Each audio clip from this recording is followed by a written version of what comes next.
Request lagu favoritmu di fitur live chat Audio Plus, aplikasi RCTI Plus.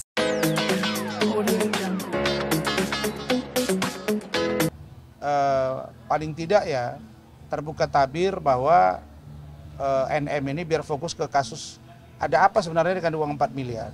Siapa yang terlibat di dalamnya. Jangan tanggung sendiri NM. Harus berani bersuara.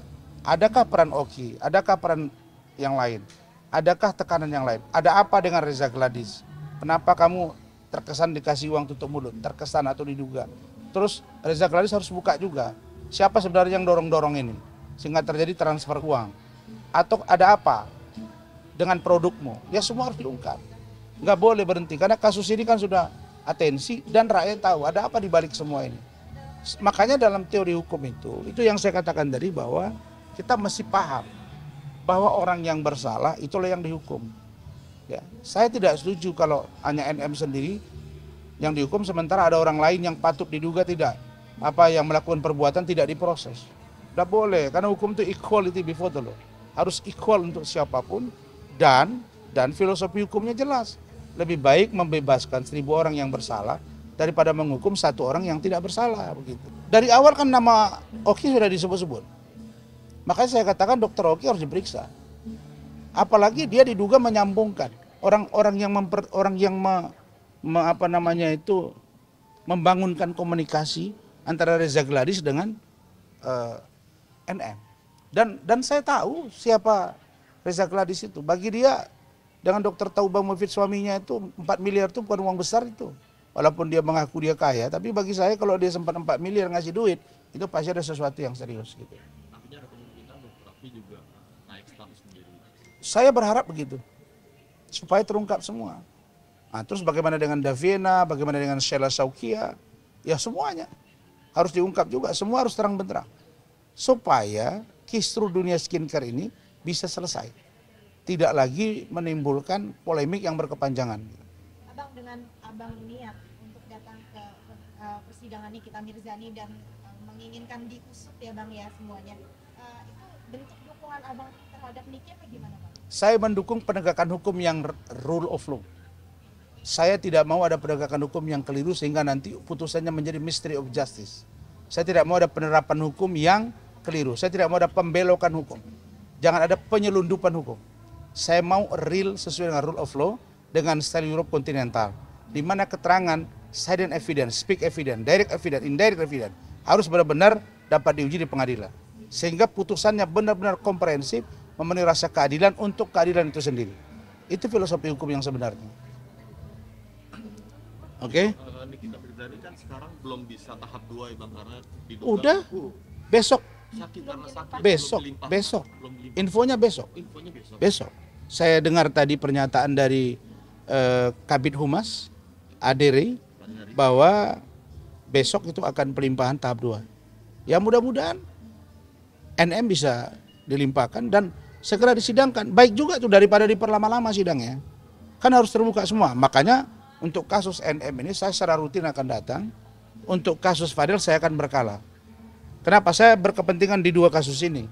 Saya juga akan melaporkan si NM kan. Dia juga laporin saya kan. Nah, jadi kita akan lihat nanti. Ya paling tidak ini pencerahan hukum lah. Dan jangan kalian lupa kasus saya juga minggu depan itu Iklim Hakim akan diperiksa di kasus saya. Kita akan buka-bukaan di sana. Tadi malam juga kita buka-bukaan. Selasa. Oke.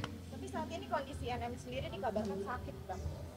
Ya saya paham sih. Saya paham lah. Kan ancaman hukumannya berat. Udah ditahan sekian bulan ya. Ya anak di luar. Terus siapa yang ngurus? Ya saya kira manusiawi lah. Kalau dia ada sakit, muncul perasaan yang tidak sembuh dalam hati batin, saya kira kita maklum. Dan saya ingin dia berkata jujur supaya jangan ditanggung sendiri gitu. Ingat ya, harga diri nggak bisa dibayar dengan uang. Harkat martabat itu pakem yang harus kita jaga. Yang harus rendah adalah hati, yang harus tinggi harga diri. Itu yang saya lakukan melawan Hotman. Harga diri saya nggak bisa dibayar triliun bos. Karena itu yang saya punya. Hari ini itu tadi dihubungi banyak wartawan mulai tadi malam. Minta wawancara untuk 3 poin. 1, kasus saya dengan Hotman Paris itu sudah berlangsung. Kemarin pemeriksaan saya sebagai saksi untuk terdakwa Iklim Hakim. Semua udah terlanjang kita buka. Yang bahwa kita menduga sampai hari ini perbuatan dugaan pelecehan itu ada, surat kuasa ada, pengakuan Iklim Hakim ada, surat pernyataan ada, kemudian pernyataan saya itu dengan menyebut diduga. Jadi kalau itu di frame, sebenarnya saya nggak bisa kena. Ya mudah-mudahan itu akan sangat menguntungkan bagi kami dari keterangan ahli, keterangan saya, keterangan dari Iklim Hakim juga, dan saksi fakta dari Hotman, tidak satu pun yang menurut kami bisa memberatkan saya. Walaupun itu dari pihak JPU. Berarti aku sekarang optimis di posisi abang sekarang. Ya, saya kira aman. Ya, baru kemudian preskon yang kedua, pertemuan hari ini yang kedua adalah tentang Fadel. Nah, Fadel sudah saya jawab tadi kan, akan sidang, saya pantau, dan saya termasuk yang memberi support buat dia agar dia berani bersuara nanti di persidangan, walaupun itu tertutup untuk umum, tapi paling tidak akan memberikan sikap yang bisa membuat terangnya peristiwa hukum. Apakah benar ada perbuatan itu? Kalau tidak ada yang namanya aborsi, tidak ada yang namanya hubungan badan sampai 10 kali, harusnya dia bebas.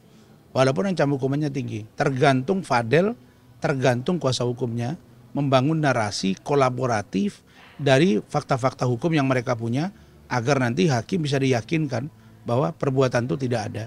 Iyalah, saya kan nggak pernah menganggap dia musuh saya, dia adik saya, bahkan saya anggap anak saya. Kita baik-baik aja. Nah, bahkan laporan Nikita ke saya tentang tentang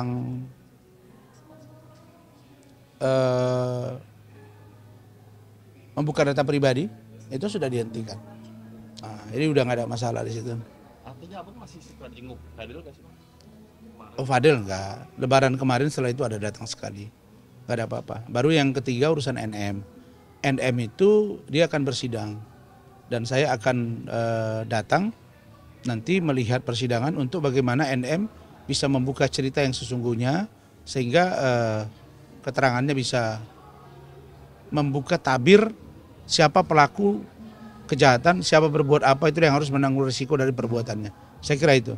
Saya kira menarik ya. Kalau bisa dibilang ya sama-sama disidangkan, sama-sama di PN Jakarta Selatan, dan kalau bisa pun harinya sama aja, supaya kita nggak habis waktu untuk menonton kan.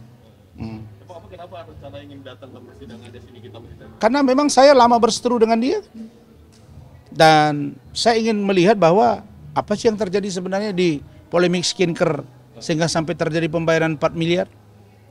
Begitu juga dengan Fadel, saya ingin tahu kebenaran kejujurannya gitu. Begitu. Oke?